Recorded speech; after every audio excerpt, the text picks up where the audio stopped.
to make an appearance. Show yourself. Come on. Show yourself. You want to make an appearance, right? Show yourself. Show yourself, Schmookie. Hi guys, welcome back to my channel.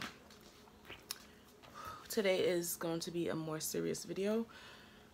It's a life update, kind of. I think a get to know me. More so a get to know me because this channel is new and you guys don't really know much about me. If you follow me on Instagram, you probably know this already. But I'm just going to get a little bit more into detail. Even though this is a very uncomfortable topic for me, I just feel like, especially with the day I've been having today, I just feel like sometimes it's better to... Zoe. I just feel like sometimes it's better to really say your piece and get things off of your chest. And so in doing that, I hope to help someone else. Even if I don't help someone else, it's good to get it off my chest. And also, like, it's really good to speak your truth, because then people know that they're not alone. And even for me, like, putting this out there, if someone reaches out to me and, you know, like, they be like, oh, I've been going through the same thing, it's beneficial to me too. So I'm gonna be talking about my depression story. I hate the way that sounds. It just, I don't want to be woe is me. I don't want to be all, my life is so hard. I don't want to be like that. I just want to really just speak my truth. So however you guys take it, you take it. But this is going to be this story of how I found out I had depression. And yeah, a couple things pertaining to that.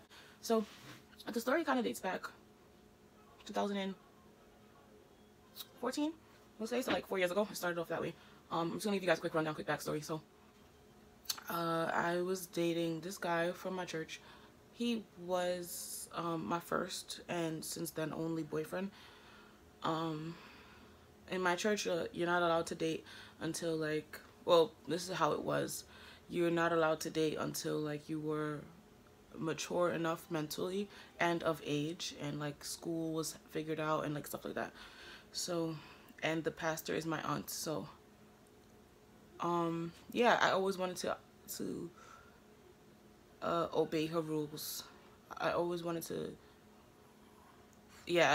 obey her rules. So I tried my best, but you know, you're young, you think you know what you're doing, you think ain't nothing gonna happen, ain't nothing gonna come of it. So I started liking him, and he liked me too. So he started to like me too. So we were talking for a little while, and then feelings got involved, and we started liking each other a lot. We was really feeling each other. So I decided, like, you know, being that I wanted to be an obedient child, I told my aunt, I was like, hey auntie, such and such, you know, we like each other. And she was just like, so I'm definitely gonna give you brownie points for telling me, but you know the rules, you know how I feel about that, such and such. And I was like, yeah. And for a while we tried to just keep it as, you know, we just talking, we just texting, and we really like each other. But you know, hormones, we didn't have intercourse, but hormones got involved, and you know, we started liking each other more, so then it became even more serious, and eventually started dating. Backstory, I've never had really good confidence, self-esteem. So growing up in the Caribbean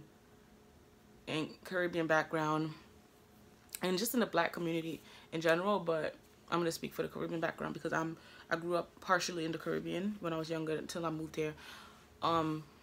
It's always preferred to be of a lighter complexion. This is just one of the reasons why my self-esteem has always been low. So yeah, it's always like preferred to be of a lighter complexion. And yeah, so I never really had good self-esteem. And then, like, I had a bad experience with one of my family members. She, like, said one of the nastiest things I've ever, like, to me, that's ever been said to me in my entire life. And like, that haunted me to this day.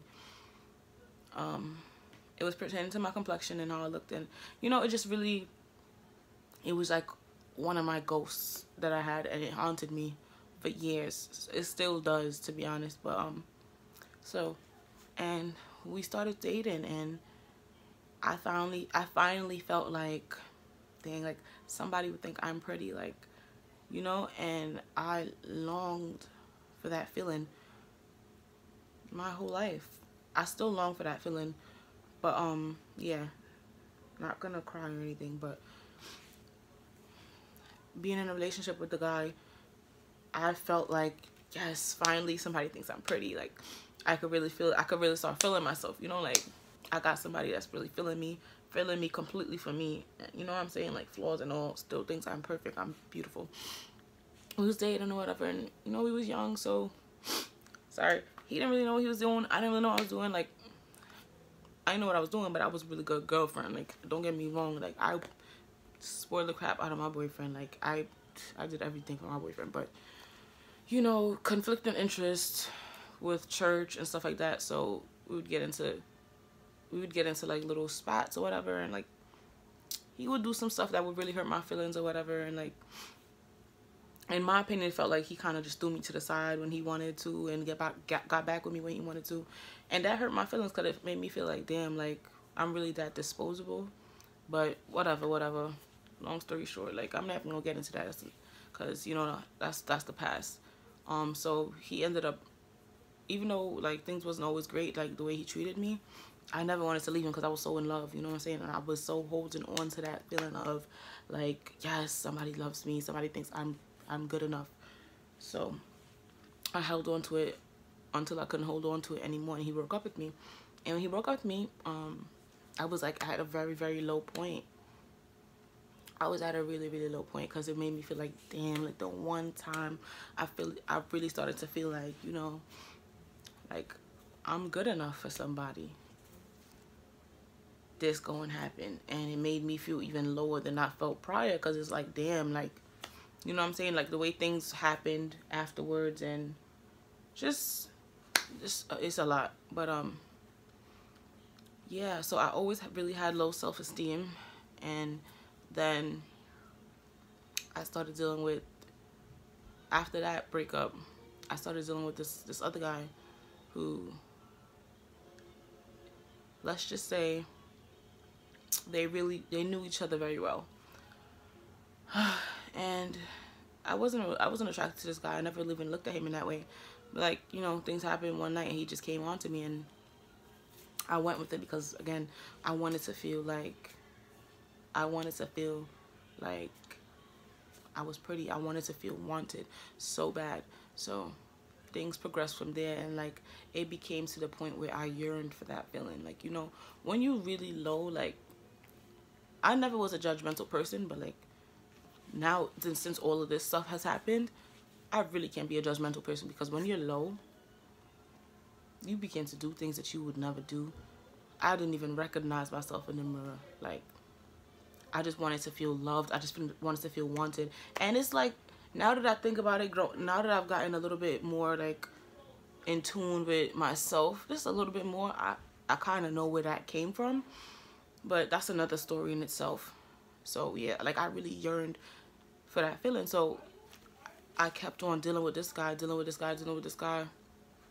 and you know, he was nice to me at first, and that's why I started dealing with him, because he used to always check on me and ask how I'm doing, and I was like, oh my gosh, he's so sweet, he's just a nice person. And he came on to me, whatever, and he would just use me for sexual purposes, and I knew that, but I wanted to feel wanted so bad that I still went with it, you know, like, even though that's what it was, and deep down I know I didn't want that. I wanted more than that. Like, I wanted somebody to actually care about me. I still went with it because at the end of the day, there's still somebody that was gonna hold me, even if it's at 2 a.m. in the morning until 2:30, and then he out. Like, so long story short, he had got me pregnant, and I had an abortion. I didn't tell him until afterwards. But when I was telling him, you know, like, he didn't say anything at all. Like, he didn't even ask me any questions. He didn't ask me how you feel, you know, are you okay? And that kind of bothered me because I felt so alone at the time, and the situation made me feel even more alone, you know, like, And I told him about that, and like, I guess he, you know, he probably had what he had stuff dealing with too, so I don't even know, but like, he just blacked. He was just like, what the F you want me to say? Like, and that hurt my feelings, because I was like, damn, like, you really don't care at all about me. Like, and that should be okay, because like, I should love myself enough, but like, I ain't ever loved myself enough, you know what I'm saying? And so, not having loved myself enough, and always wanting to feel love from someone, and being, in a sense, rejected emotionally, that got to me. I was like, damn, yo. And at the time, my best friend, who I grew up with, my childhood best friend, she had stopped talking to me because I was, like I said, I was somebody who I didn't even recognize, and I was just always had this depressed energy, right? So she was like, she don't want that energy around her, and she said, you know, she don't want that energy around her and stuff like that. So then I was feeling like, damn, yo, like, what the hell? Like, wow, like, nobody cares about me. Like, I'm really disposable to the most important people in my life. Like, it's really crazy. And it's just a matter of perspective or whatever, but that's how I felt, you know, that's my truth. And so I was like, nah, I had enough of this crap. Like, and before, like, I would cut myself when I was younger. I had histories and stuff like that. But I just, you know, I've always been told, like, you're sensitive. You know what I'm saying? So I just thought I was sensitive. I hated it, but I just thought I was sensitive. But when this conversation happened, and like, the boy blacked on me the night before, I was just thinking of all the ways that I could off myself, yo. I was like, jump off of a building? Nah, I don't want my body to make a splatter. Or jump in front of a freaking train? Nah, I don't want my body to be dismembered. I said, shoot myself in the head. I even hit up some people, like, who might have access to that. They probably didn't even know that's what it was, but nobody was paying me no mind. It's either they didn't respond to me on time, or like, they was just on some, what? Zoe, get down. So, and the whole pills thing, like, I tried that.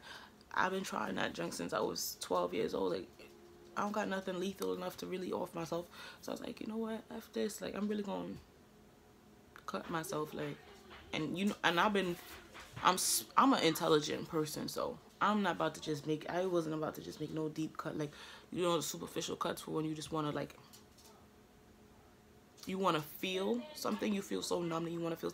It wasn't one of those. Like, I took the razor and I cut myself a quarter inch away from my death. Like, but I thought that would have been enough, because I had cut, and I cut deeper, and then I cut it deeper. Like, my arm was open, and you could see my bone.